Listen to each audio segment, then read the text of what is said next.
an interesting one. What is it that the Assessment Consortia are doing that influence its implementation of the Common Core State Standards in the states? And this is a personal view, so it's not based on any systematic research.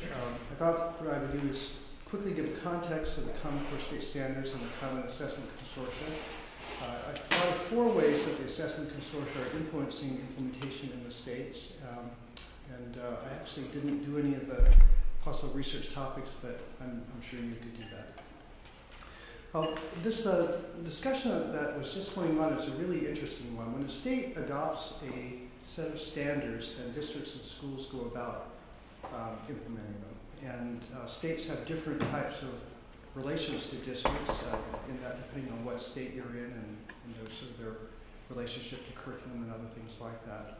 So one of the questions is, if there are a common set of standards, what effect does it have? In particular, the one that I'm going to address is, if there are some common assessments that are being developed, how does that affect the implementation of the content standards?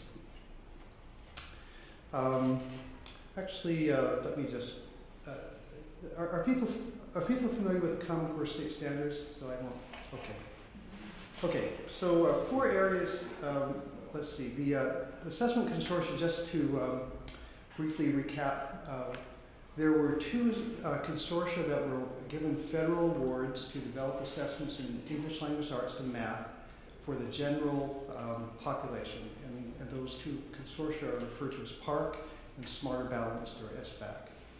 In addition, 2 other consortia were given awards to develop alternate assessments for students with severe cognitive disabilities, which under the No Child Left Behind assessment regime were called the 1% assessments. And those 2 consortia are the Dynamic Learning Maps Consortium and NCSIC, or the National Center of State Collaboratives. In addition, a 5th consortium was awarded a grant to expand English language proficiency assessments for English language learners. And the National Center for Education and Economy was not awarded a federal fund, but grant, but they're still quite active in doing this, and they have a small network as well. I'm going to be talking primarily about PARCC and Smart Balance. So the 4 things that I saw that were happening. The first statement is that the Assessment Consortia are strongly influencing states' implementation of Common Core State Standards, even though the assessments themselves are not scheduled to be operational until the 2014-15 school year. And 4 areas I had were the consortia are providing a target and a context towards which state assessment programs are already transitioning, and the market is moving as well. The second is that the consortia, more than the Common Core State Standards sponsors or developers have done, are developing operationalizing what it means to be college and career readiness, to be college and career ready in relation to these standards. A third one that's really interesting is that the Common Core State Standards were intended to provide sufficient information to guide instruction and assessment, and it's clear from the work of the consortia that the Common Core State Standards need a lot of elaboration. And so the assessment consortia are producing a lot of information that is not available in the Common Core State Standards themselves, and probably will have a direct influence on curriculum instruction as those become more widely known. And the last I have is that they're stimulating technical and policy infrastructure development. So on the first one, the assessment, the consortia assessments are creating this context for how states are doing their assessments. And so in 2010-11, when the Common Core first came out, states were doing this, many states asked organizations, could you look at our current standards and tell us whether we're aligned? And several organizations did that. And I was at meetings where states said, the chief said, our state standards are aligned with the Common Core. We don't need to make very many changes. That was this alignment by proclamation, I call it. As people saw the Common Core when they came out in 2010, they started analyzing it, then they started making these shifts. And in 2011-12, and actually some of them in 2010-11, states started changing their state assessments. And the most common one was I called alignment by subtraction. They took things out of their state assessments that were not included in the Common Core. So it ended up with a reduced set. And one of the reasons for that on the far right is that they were trying not to trigger federal peer review. If you change it too much, you have to go through peer review, which is very painful. So they were trying to get more aligned to the Common Core, but they were trying to minimize the hurdles that they had to use. There were also the race to the top and the ESEA waivers going on, which exerted a tremendous influence, and states were trying to comply with those. Several states are developing new assessments that are not PARCC or Smart and Balanced assessments. They just said we need to have these. We realize that we may only use them for 1 or 2 years, so it's a tremendous investment for them. They say that they're aligned to the Common Core.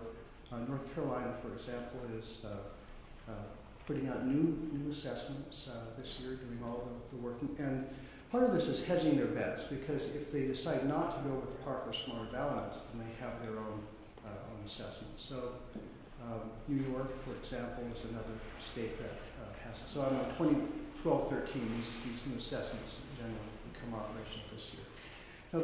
Now all of these are being done with people looking over their shoulder at these assessments, at the consortia assessments. So they're looking at the specs, they're looking at the costs, and so on. And then in 2013-14, the states, all but 5 of them are a member of either Smart Balance or PARCC or both, are going to have exposure to these assessments through field testing. So states are looking forward to, and the districts are starting to get the information on signing up for these field tests, and they're saying, what will these look like? I put these brackets around them because those years are not true for every state. That may vary on that. But in 2014-15, the 2 consortia will be operational. And then one of the very interesting things is that states, there are 26 of them, I think, that have high school exit requirements that are test related. And one of the questions is, what do you do when you have been passing 80% of your students out of high school and you think your new assessments are going to be somewhat more rigorous? Maybe pass half as many kids. That's a huge problem for states. So they're already starting to think through these issues. They also are interested in preserving trends for school accountability and this teacher evaluations. You heard if you have to have a low rating in teacher evaluation for 2 years in a row, and you're using a growth or value-added model, what happens when you have a new assessment come in the middle? Does it break your school or teacher or student accountability trends? You can see that if year 1 is the first year of operational, 2014-15, year 2 is the first year that you get growth data on the same tests. And year 3 is the first one when you have 3 years of data. As Alan said, that's the minimum that many states are trying to do. So they're actually looking out, states are looking out now, and they're saying, in my current assessment plans, I need to get to 2017 in order to have a system that has the full set of data that I'm really trying to work with. And they're looking at these assessment consortia, saying when are they going to be available, when are what type of data are they going to give, and so on. Yeah, what is CCR? College and career readiness consequences. So both consortia are saying that their tests will be useful for college, for institutions of higher ed to use for primarily placement purposes.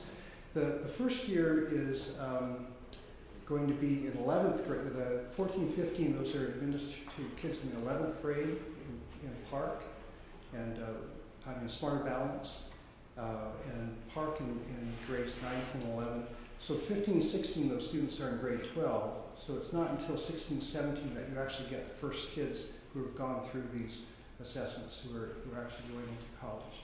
So states are trying to figure out how this whole map goes through,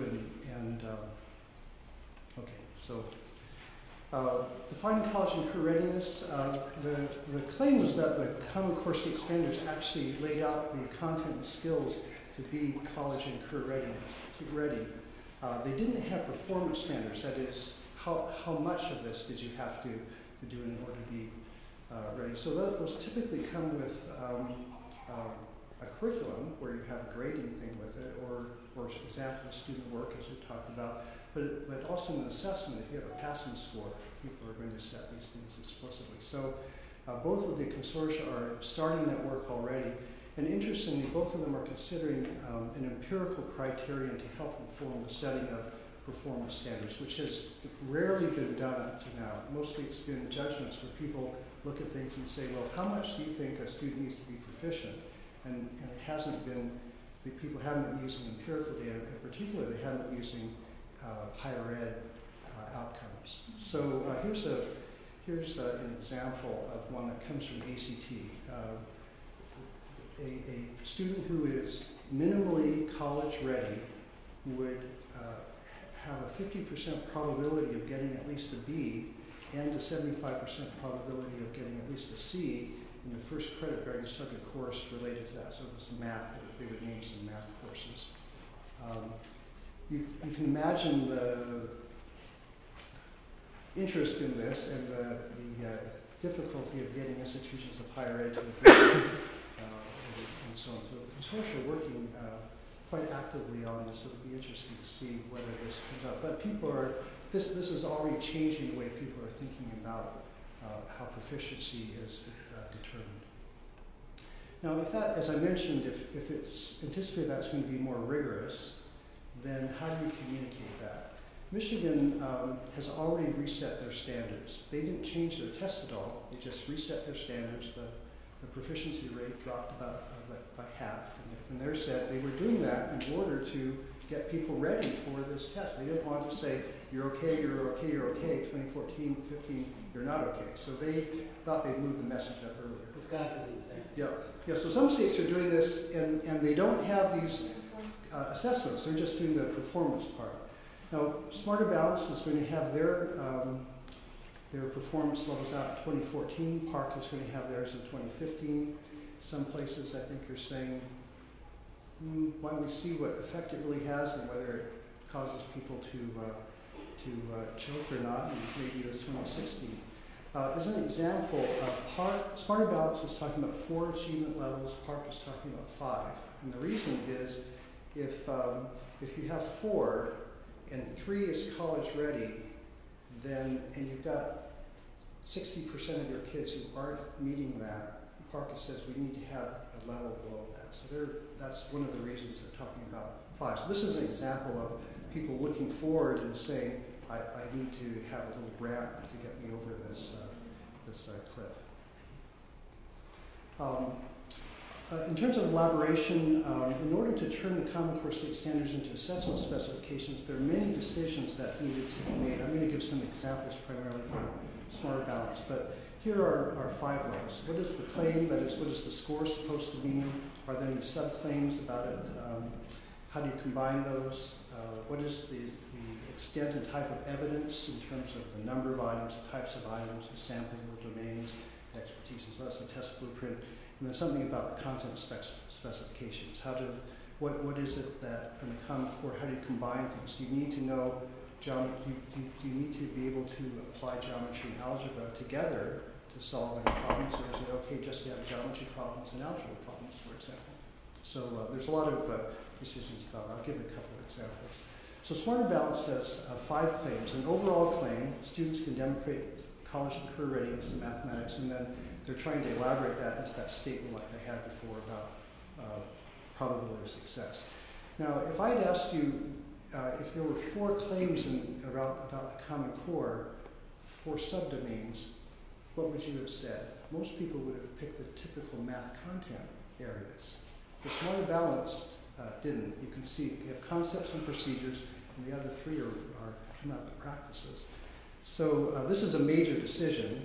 You could see many districts or PARCC may not actually agree with this. PARCC actually didn't come up with subclaims. Well, they had subclaims, but they didn't carry them through into their design. So this is a major area. So now here's claim one. And it starts to, Sawyer Balance has a document that actually says how they're going to represent this domain in terms of content. So you can see that they start talking about the cluster and what the proportions are. Clusters are groups of standards. So it starts to say what the relative balance is. So here's an example. M is major, and A/S are additional and supporting. Now, if you're a district, I think you'd be very interested in knowing what the major emphases are and what the supporting ones are. These are not, as far as I remember, explicit in the Common Core. These are things that are sort of being made much more explicit in the assessment arena. Okay, here's going down another level. This is the specific one about operations in algebraic thinking in 4th grade and using the 4 operations. And so here they have, this is actually from the Common Core state standards. These are the 3 standards, 3 statements are the standards underneath this. Interpret a multiplication equation. Number 2, multiply and divide to solve word problems involving multiplicative comparison, and so on. Number 3, solve multi-step word problems. Okay, so this is the Common Core state standard. Now here's the Smarter Balance content specification for that. Okay, so you can see I've highlighted in red these things that typically come out in test specifications. So you can see straightforward, 1 step, word problems, and then they give a list of content. So if it's in that content, it's fair game. If it's not in that content, then it's not supposed to be assessed. So again, teachers are very interested in this if they're trying to align strictly to the test. You see the contexts there. It actually refers having this type of 4 operation things being used in measurement and data, MD, and then it has limitations. So this is very common for an assessment specification, and it would typically be more detailed than this. Okay. So in terms of elaboration, the point was just that these assessment consortia are producing documents like this that go far beyond what the Common Core have, and I think people are starting to look at these and saying, if we're going to do our curriculum, and we're interested in the assessment, I've got the Common Core, and then I have these other things, and these things actually give much more information. The infrastructure development, I'll zip through these really quickly. So assessment infrastructure, there's a lot of things that you're reading about. There's technology for computer-administered tests and so on, and reporting. One of the interesting things is that both consortia are shifting their what I call theory and evidence framework. So if you look at what went to peer review, when someone said this is how we think about validating an assessment, these are the basis actually changed somewhat, and so both of them are elaborating that. And I think that's pretty interesting for assessment folks, change in the criteria for quality. There is some discussion about comprehensive assessment systems and links to other aspects of schooling. For example, most states are putting in instructional management systems so that your assessment is a link to these district level reporting and other data things, and some of them are actually putting instruction materials in there. So there's, although we're talking about assessment, people are trying to create this infrastructure that draws them together. In terms of assessment policy, there's common administration standards. So what, if we're going to do something in technology, how is it displayed? How does it interact with students with disabilities and so on?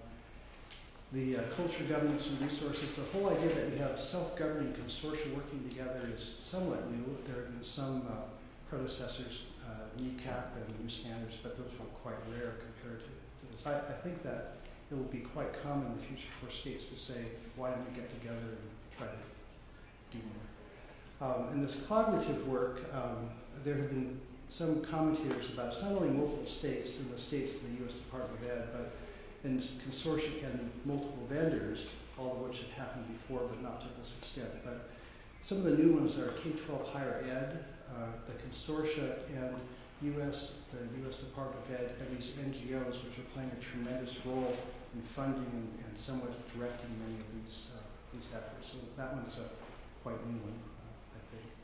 This market and practice disruptions, in terms of who will provide what materials, the consortia are providing a very limited amount of materials. They say that these assessment materials, however, will be publicly available. It's not clear what that means. But they're promoting what I call these market disruptions. So you may have read that Texas has commissioned a college-ready placement test, and College Board has agreed to make it. Tremendous change for College Board. It's not AccuPlacer. It's a content-based test that was just announced this last week. ACT and CTB have both announced a mark that CTB, you can buy a test now that is Common Core aligned, and it has the same general test specifications as part of the Smarter Balance. It has performance tests, it has technology enhanced items, and one of the things I heard was someone asked a CTB person, how much is it going to cost in relation to the consortium? He says, it's less. He said, the consortia haven't announced how much there is. There's cost to it. He says, it doesn't matter, ours will still be less. So I think the competition is going to be very interesting. If we think that it's only PARCC and Smarter Balance, I think vendors are already lining up to produce other alternatives. Areas that the consortia are not influencing as much is they're staying away from educator evaluation. So if someone says, will there be a consortium metric for growth for educator evaluation, both of them are staying away from that, for example. They are not weighing in on how accountability ought to be done. The implementation is quite different. Both consortia are funding a small amount of implementation. For example, the Smarter Balance has paid for membership of state teams to meet together, but they aren't telling them what to do. So it's up to them. And PARCC is funding a couple of teams in each state, but it's like 25 people per state. So it's a fairly low, light touch on that. They did say that they would, PARCC did say that they would review curriculum materials. So that's sort of a big unknown about if the consortia start putting a stamp of approval on curriculum materials, could change things quite a bit. Okay, so that was my run through. I think the most important part, two big ideas, is that the influence is already happening. So the assessments are years away, but the influence is already happening in pretty deep ways, especially around assessment, and to a lesser degree around curriculum and instruction. The other is that I think that the influence is happening whether or not the consortia are successful. So how long it will last is another question. At last year's National Council on Measurement Education meeting, 5 past presidents were asked whether they thought PARCC and Smarter Balance would deliver their assessments as scheduled in 2014-15. 4 past presidents said no. So only one said that they thought that and one of them said, well, I think they'll do it, but I don't think they'll be on time. The other 3 said, I don't think they'll actually make it. So there's a lot of question about whether the consortia how successful they'll be in actually achieving the goals, but I think it's very interesting to see this influence being played out. And we'll see how deeply embedded it is. I know that is how much states will change. If there's a state that has adopted Common Core state standards and has not developed their own test, then they will buy something in 2014-15 because they cannot execute an assessment contract fast enough to get one in place. So you could actually go around the nation and you can sort of see who it is that's put their eggs into the consortium basket.